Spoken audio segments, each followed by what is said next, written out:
Welcome to Climate Check from BBC Weather. And this time we're focusing on the unprecedented temperature rise in the world's fastest warming regions, the poles. In June, in the Russian town of Verkhoyansk, a temperature of 38 Celsius was recorded.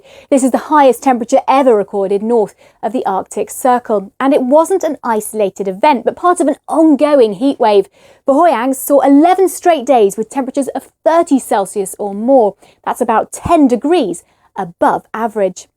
The Siberian Arctic has been experiencing exceptional heat for several months, and data from the EU's climate monitoring service Copernicus shows that June 2020 across the region has been the hottest on record.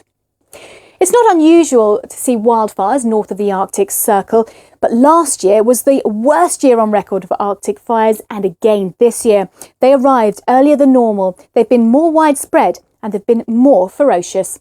The Sentinel-2 satellite captured what's thought to be the most northerly fire in recent years. So-called zombie fires can reignite from deep smouldering embers in peatland, releasing not only particulate air pollution, but also more carbon in 18 months than in the past 16 years. Higher temperatures near the poles also has huge implications for permafrost. Think of permafrost a bit like the world's deep freezer, locking in millions of tons of carbon and methane within frozen organic matter under the Earth's surface. When permafrost thaws, that organic matter starts to decompose, a bit like frozen food would decompose if you took it out the freezer. And it's this process that releases greenhouse gases into the atmosphere, and that accelerates climate change globally, showing that what happens in the Arctic doesn't stay in the Arctic. Another impact of these higher temperatures has been on sea ice. This graphic shows sea ice extent across the Arctic in the month of June, which has been the third lowest in the satellite record for that month. But around the Laptev Sea, it's been at its lowest ever recorded for June. You can see the yellow and red colours showing the warm, ice-free waters there. And mirroring what's been happening in the Arctic, scientists have found that at the South Pole, temperatures are warming at an incredible 3 times faster than the global rate.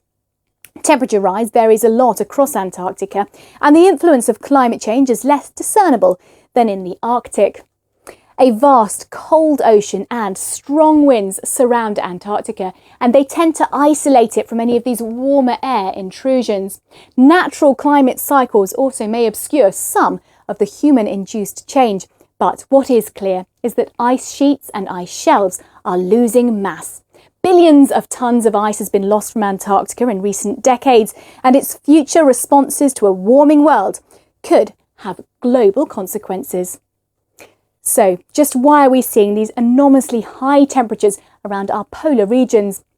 One of the main reasons is something called the ice albedo effect. Ice and snow are bright and they reflect a lot of incoming solar radiation. But as temperatures rise and sea ice melts, that exposes a darker ocean surface which absorbs more heat, warms the air above it, and hence exacerbates further ice melt.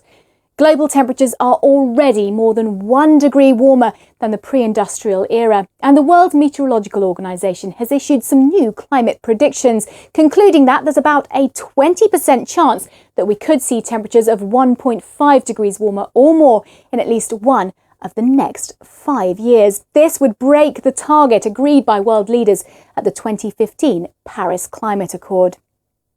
Whilst polar regions may seem far away from the biggest carbon-emitting parts of the world, it's clear that they're particularly vulnerable to rising temperatures. And as more places start to emerge from the coronavirus pandemic, how will economies plan to recover whilst limiting emissions? We'll have more on our next edition of Climate Check.